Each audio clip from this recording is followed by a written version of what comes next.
Let's build something.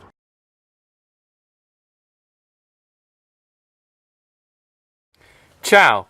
Right, so basically, in a couple minute or two, I'm going to show you the video time lapse of doing the doing this hand groove that I've built, or carved, I should say, and that will bring you all up to date. But before I do that, something I mentioned in the last video was for something about sandpaper. If I just get these couple bits here. I can't remember where you get these from. I'm sure you can order them online, just find them in B&Q. But they're these little, I don't know, chipboard, MDF, just cheap carved out things which have this sort of Velcro on the bottom. And pretty much all sandpaper has this, I don't know how to, it's like the soft side of Velcro, if that makes sense.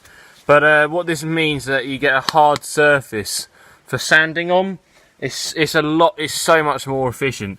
But if you can't be asked to go down to B&Q most of the time like I do, or you've already got sandpaper and something else, what you can do is get something like a hammer handle, or even just any old bit of wood really, and then let's use the wood. Get the plank of wood or block of wood, whatever you're using, and then you just simply wrap it round, and it does a similar thing. Obviously, if you've got fresh sandpaper, it fits around it a lot nicer. It's just showing you basically. What's also good about this is if you have something that's curved, let's see, exaggerated example, if you've got a rake or a handle, broom handle, this is round. If you've got something round that you're trying to carve out or drill out, you can get your sandpaper, wrap it around here, there you go. That'll give you a nice round sanded area. This is I think this is off the old extendable handle for a paintbrush. See, yeah, it extends like that. Same thing, wrap it around the handle, you got something curved. However, when you have something like this, which is effectively enclosed, just using your hands is perfectly fine. Maybe putting your thumb in for the curvature, just so you can get in the nooks and crannies and all the dinks and crinks in it. Alright, let's put that sandpaper down. Other than that, I think that's all I have to say. I'll show you the time lapse, then we'll carry on from there.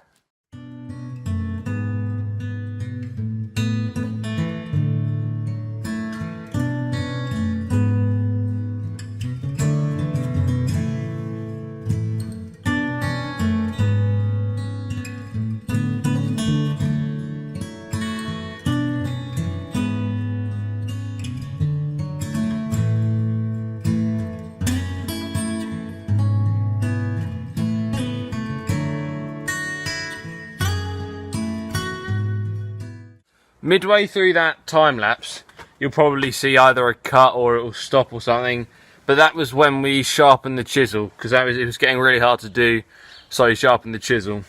What we're going to do next is I'm going to take off this handle, and then using this second bit of wood which I've got here, right in front of me, you should have seen in the last video, we're going to cut out this handle and then get something else, maybe a bit of wood like this, something else, maybe something a bit thinner. I think yeah, let's see. Got all sorts of stuff around here. Plywood, flooring, all sorts. And what we're going to do is we're going to cut that out, that shape there. You might be able to see it in pencil, bit faint. And what we'll then do is, because this is a bit thinner, if I just show you here, see that? That's quite a bit thinner. Might not be able to see. I think you can see there.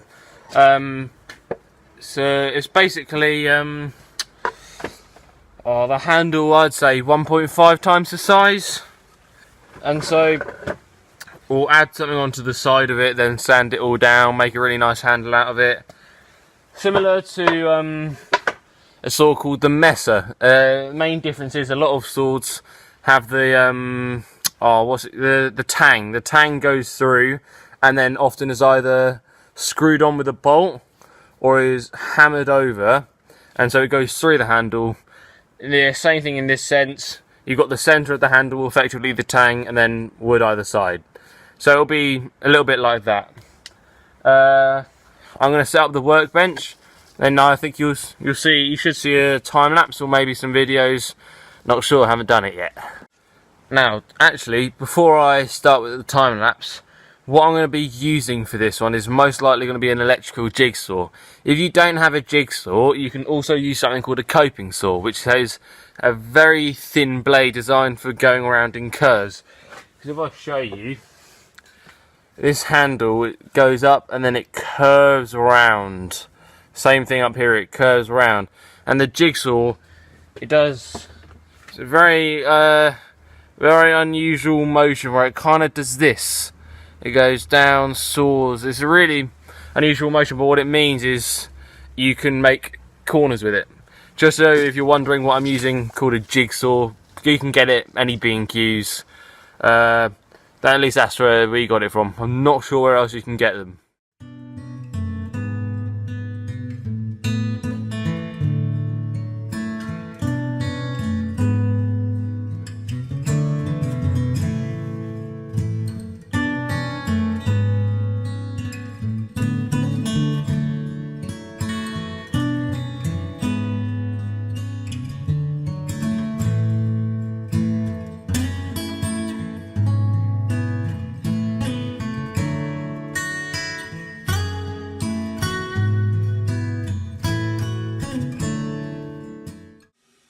It's tea time, chaps. Let's go.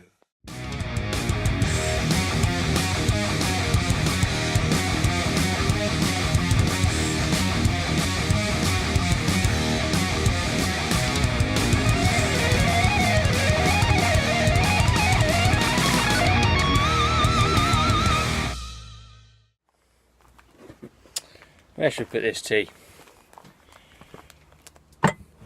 Slap bang in the shed, why not? Time to put you back in the precarious tree. This is where you're staying. Yeah, get our leaf out of the way. God, let's get rid of the leaf. Oh, can't remember where I put you now. Nope. There we go. Let's get back on with some building.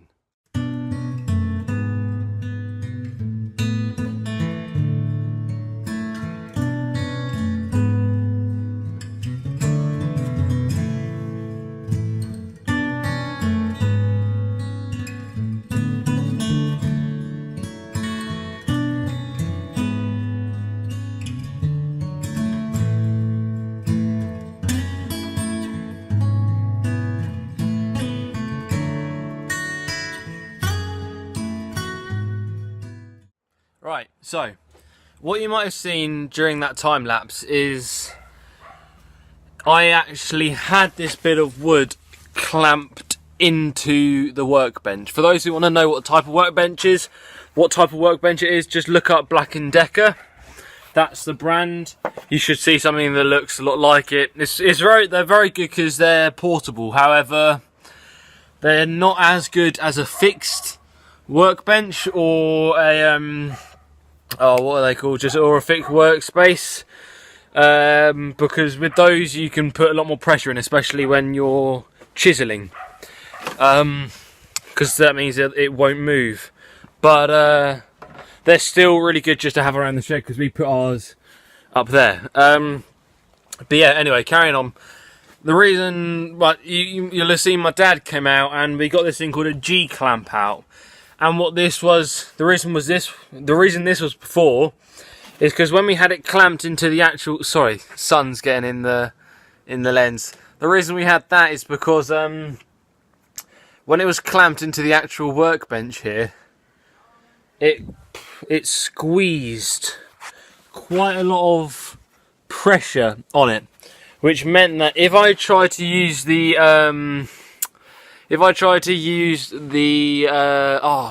sorry, mine's gone completely blank. If I tried to use a jigsaw on it, there'd be a lot of pressure on the little blade that you can see there. There would have been a lot of pressure on it, and that would risk it snapping. And if a metal blade snaps on a tool, it can number one be really dangerous because snapped metal or broken metal flies about the place, and if it flies into your eyes, into your face, it can be pretty nasty. Secondly, it's expensive, unless you use cheap blades, but still it all adds up. But yeah, we just didn't want to run the risk of breaking it anyway. There's no, if you can make sure that you don't break something, obviously don't do it.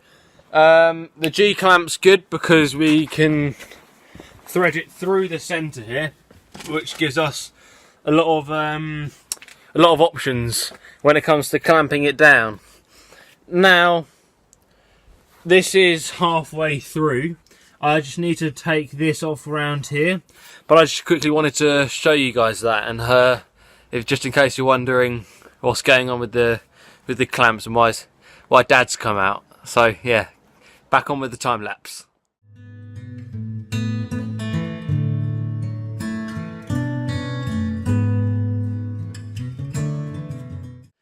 Right, what I'm going to do now, just to get this final last bit off, I'm going to be using the saw just because it's not quite stable at the minute. So I'll just take this G clamp off. Plus I was thinking all of this work's been done in a time lapse, maybe something as an actual video might be nice, just to mix it up a little bit. So the Black & Decker, it's got these adjustable sides on it, which means that you can clamp all sorts of stuff down. I think it's pretty good. Now, I'm choosing the wrong saw to start off with though. It's got very big teeth. I mean, it's hard to get the starting cut, but here we go.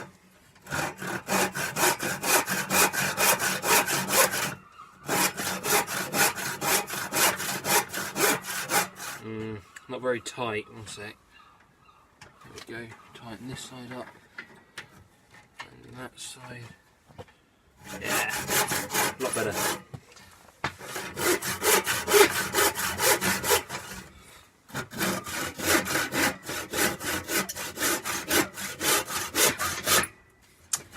See, this is where the issue is.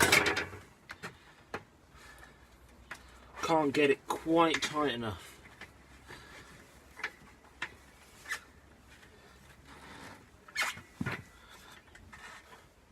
There we go, that seems good.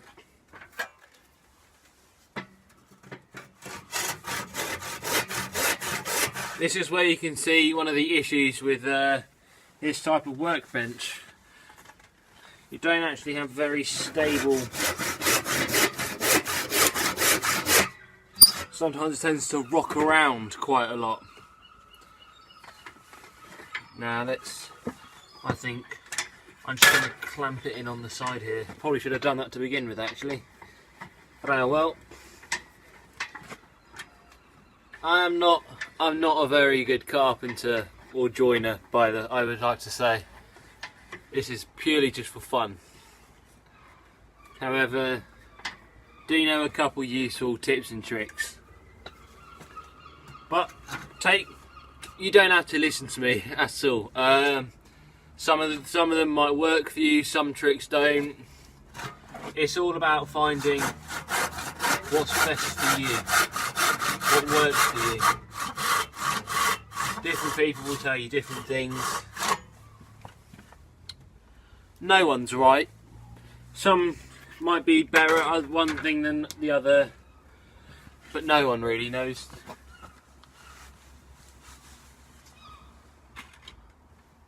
Now I've slightly done this at a bad angle here.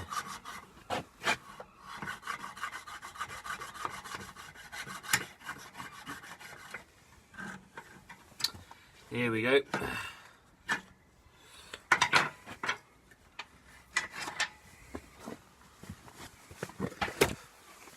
Now, I'll just pick this up. Right. Here it is. You can tell I've messed up a little bit here. However, I've found it actually fits quite nicely. Hold on, let's see if it feels nice to switch it around. It feels quite nice in the palm actually. Although I'll have to sand around, get an overall feel. But yeah, shaping up to be pretty good. Let's step inside the shed here. I'm gonna take this jigsaw out.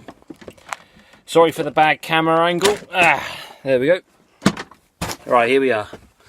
Just so the sun doesn't shine on the camera lens. But yeah, so here we are.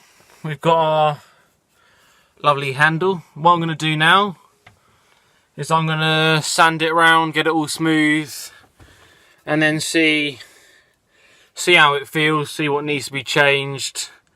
But most importantly, if I can screw it down, because that's going to be the main issue. But I think should be no problem as long as the bottom is big enough. We should be fine. So let's get back on with it. I'll keep going with this video system. Just give it a go, give it an experiment, see what it's like. I might actually hate it, but I'll show you what I mean with this. Talked about earlier. What it means is, rather than you having to somehow grip a bit of sandpaper and go along and try and doing it like that, it hardly digs in, especially when you're trying to round stuff off for a handle. So with this, however, you get a nice all that horrible sound, but at least it's doing something. You get a lot firmer of a grip. I'm actually going to use a chisel for this bit, because on here, if I bring the camera closer, here we've got a knot in the wood, which means it's going to be absolute ball ache to try and sand. So I'm just going to get the chisel here that we sharpened the other day. Yep, still lovely and sharp. And just take off little shavings. With chisels, you don't want to take out giant chunks. You just want to shave off tiny little bits at a time. That's where it excels. It's not, because it's in a wedge shape, it's not designed for digging in and taking huge chunks out. There are ways that you can take fairly big chunks out of wood using a chisel, but we don't need that. Besides, I don't know them. I don't know those sort of techniques. Of course, you can use a hammer. You can use all sorts of stuff to whack on the back of it. You often find chisels have a metal back there, and that's the reason that is number one, holds the assembly together really nice and strong, but it also means that you can get a hammer. Let's see, I've probably got one in this box around here. Bit heavy duty, But you can. A lot of the time, if you want to take big chunks out, you hammer like that. But we're not doing that because we don't want to take big chunks out. We just want to take a nice shaving off. Do we have any small? We've got a small hammer somewhere that I could probably show it off with, but don't need to. I think you can get the gist. If you do want me to show you more stuff with chisels and hammers, just pop that down in the comments. But a lot of the time, I like to use a sort of slicing motion where you hold the back here, kind of put it in your palm, wrap it around whatever kind of way, and then rather than just pushing like that, do a kind of slicing motion, holding onto the front of it with your fingers and just slicing off little shavings of wood. I often tend to use this part of my hand. That's what works for me. You might find using your thumb to push it is easier. Again, whatever works for you is the best option. Now we've pretty much gotten through most of that knot there. Just rounding it off a little bit here. And then we'll get back to this sander. I'm not very good with the jigsaw, I don't use it a lot. And that means that I've got this unusual angle on my handle where some of it's thicker than the other side. So I'm just going along here using the flat edge of the chisel to get an even surface. The moment that it starts taking off even amounts of wood, that's when I know that it's flat, because the chisel's digging into it all evenly across. Now, with the chisel, you can do mainly one of two things that at least I know how to do. A lot of people, maybe more professional joiners, know other kind of systems, but the two that I know is if you want to dig in and you want to take out a lot of material, you use the flat end facing the wood, and so it digs itself into it. You can see, because if I come up closer, it doesn't have the equal angle going up both sides like a knife. Well, expensive knives often do that. A lot of knives often have the same premise. But what this means is if you place the flat end on the wood like that with the beveled edge on top, it digs into it, and that is what I'm using here to take off a lot of material.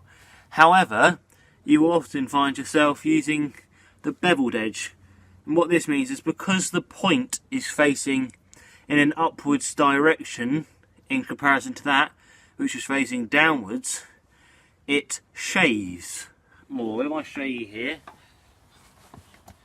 it shaves material, very thin layers of material. It often works when you're trying to just take away small bits off of an edge.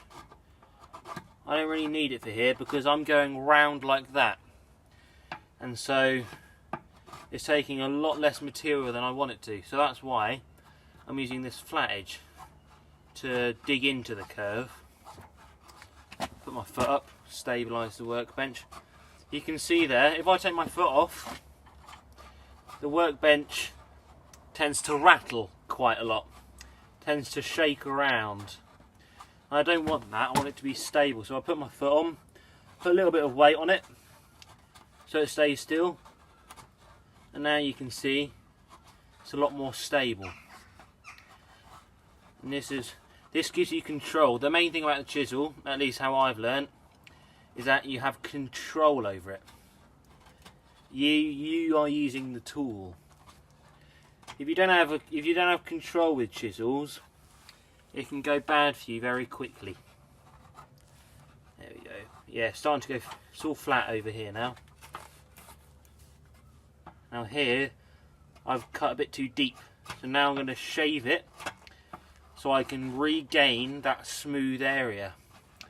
And I want that smooth area because if I've got these little ledges, whenever I try and cut into them,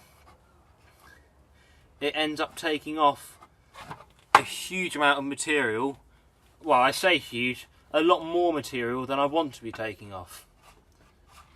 Whereas if I have a smooth edge and a smooth surface, I know how much I'm taking off and I can stop when I can and when I want. So again, it gives you a lot more control.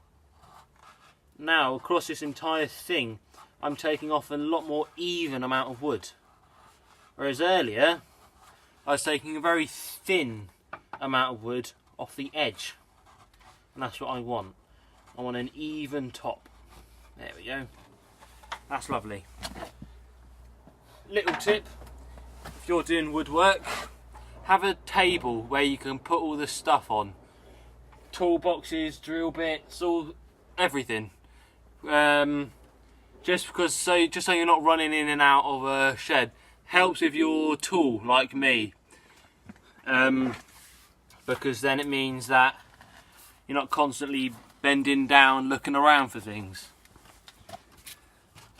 Now, I suspect by this point you probably had enough of these time lapses, and I would expect the video's getting quite long. So what I'm going to do is I'm going to end it there, and thank you so much for watching. I really appreciate everyone that does, and in the next video you'll see the end result of that handle, and that's it. Thank you very much. Love you all, guys. Peace to the world. Love you. Mwah.